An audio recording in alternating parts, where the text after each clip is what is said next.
This has been a bit of a strange morning. We were promised that September 8th, 2020 would bring a new Apple Watch Series 6 and a new iPad Air. However, neither of those things have happened. Rather, what we have is an official date for the iPhone 12 event, September 15th at 1 p.m. Eastern, 9 a.m. Pacific time. So, what's going on? Let's try to get to the bottom of it. So this is definitely not the video that I was expecting to make today. I've been sitting here for about 2.5 hours because we were expecting to get new products at 9 a.m. I'm sitting here at 11:26, and I figured, you know what? Screw it. I've already been sitting here ready to make a video, so let's make a video. I don't have a script. I don't have any talking points. This is just completely off the cuff. Now, the first thing that I gotta say right off the bat is, now that we have an official date for the iPhone 12 event, you're gonna definitely wanna head over and follow me on Twitch. That is a channel that I created just a couple of days ago, like a week ago, something like that.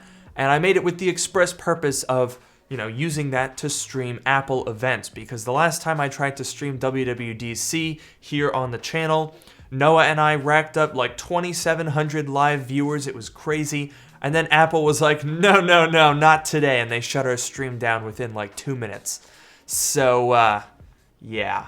But setting all that aside, here's how the event and my coverage of it is going to go. On September 15th, whatever time in your time zone Apple will be streaming the live event, we will go live an hour beforehand. Just like we did with WWDC, Noah and I are going to go live an hour early, and we're going to talk about what we're expecting, field some questions, and just kind of hang out for an hour or so. That event is going to be on YouTube and Twitch. But as soon as WWDC starts, we are going to shut down the YouTube live stream so I don't get a copyright strike and get my channel shut down.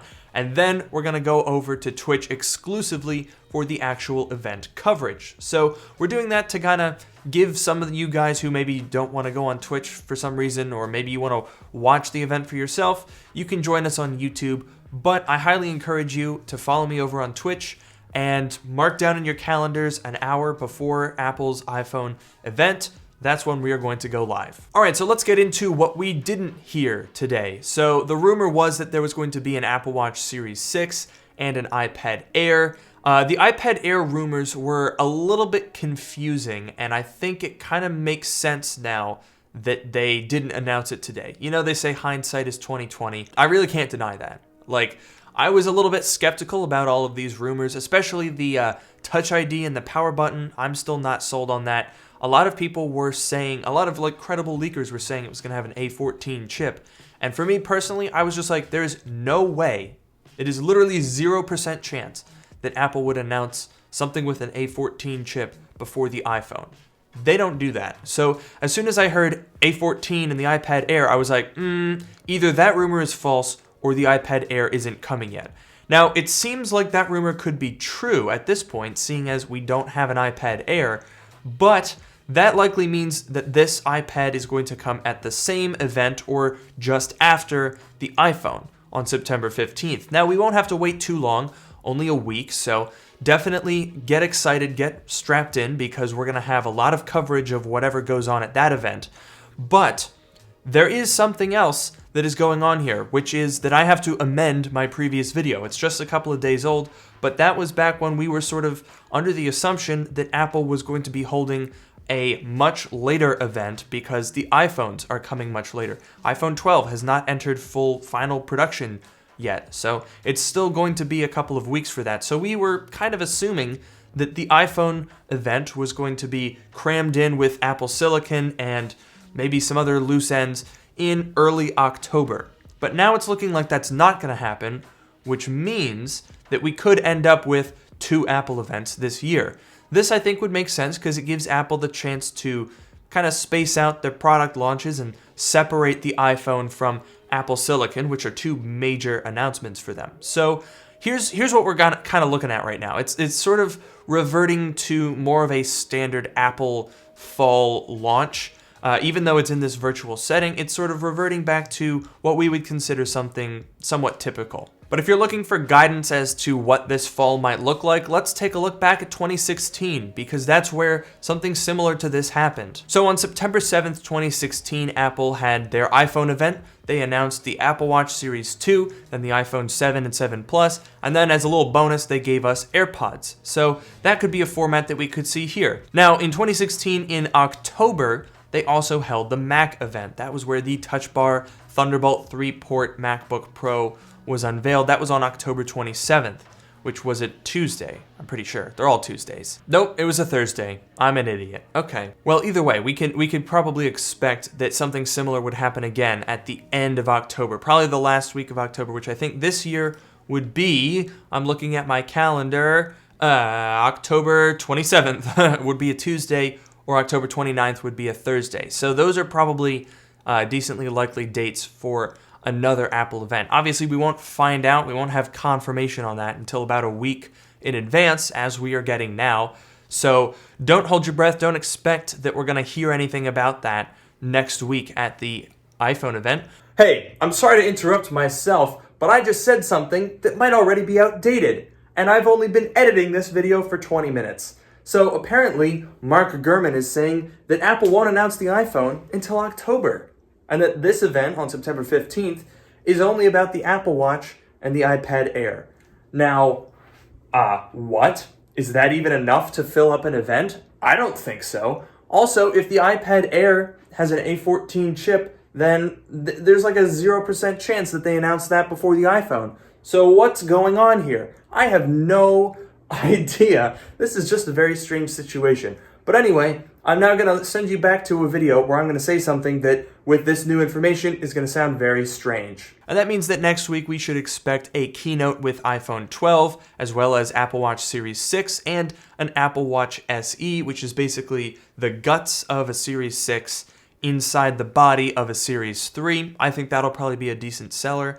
And then we'll probably also get the iPad Air at that same event. So that kind of makes sense. Keeping the iPhone, iPad, and wearables together seems logical to me.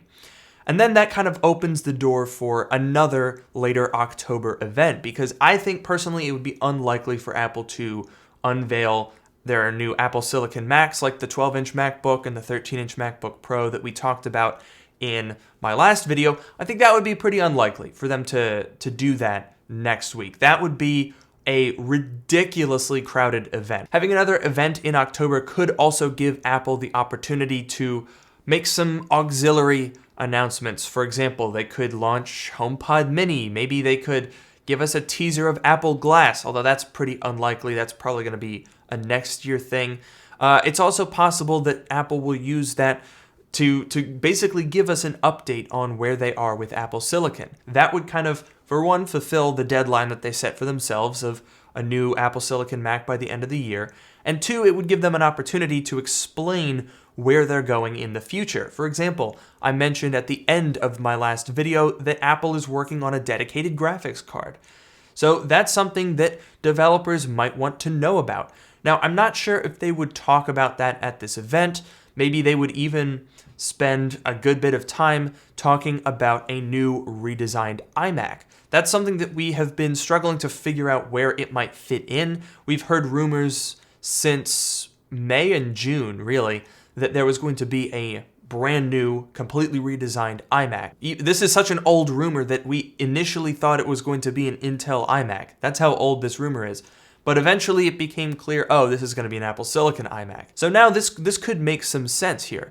If we're expecting to see Apple working on 5nm dedicated GPUs starting in 2021, then what we could see in October is a 3-part launch. 12-inch MacBook, 13-inch MacBook Pro, both of which are not major updates, major redesigns. So those might be a little bit more quiet, and then have a teaser for a 24-inch iMac that would be available sometime early next year. And you know, the clock is ticking, because we know that Apple has promised us an Apple Silicon Mac by the end of the year.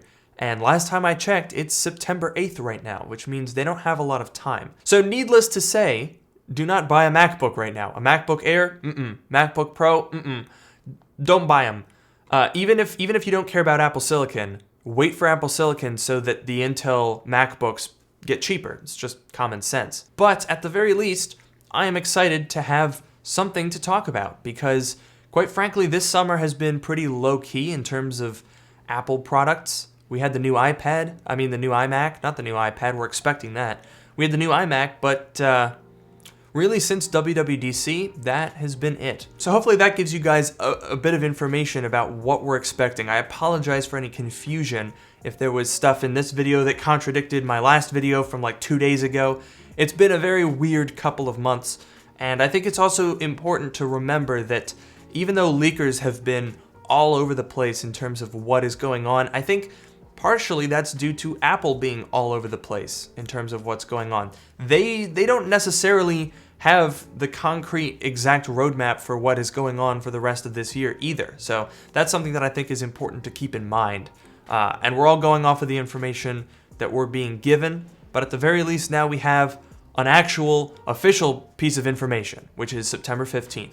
So make sure you're subscribed. Make sure you follow me on, well, Twitter for one, at Luke Miani, so you can get more granular minute-by-minute updates. And also follow me on Twitch, because that's where we're going to be streaming the event. Just a quick recap in case you forgot. An hour before the live event on September 15th, we will be live on YouTube and Twitch. And then when the event starts, we will be ending the broadcast on YouTube and moving over to Twitch for the actual event coverage. So definitely be sure that you're following me there. Okay, thank you all for checking out this video. I apologize if it was a little bit rambly. I didn't have anything planned. Make sure to like, comment, and subscribe, and of course, I will see you all in the next video.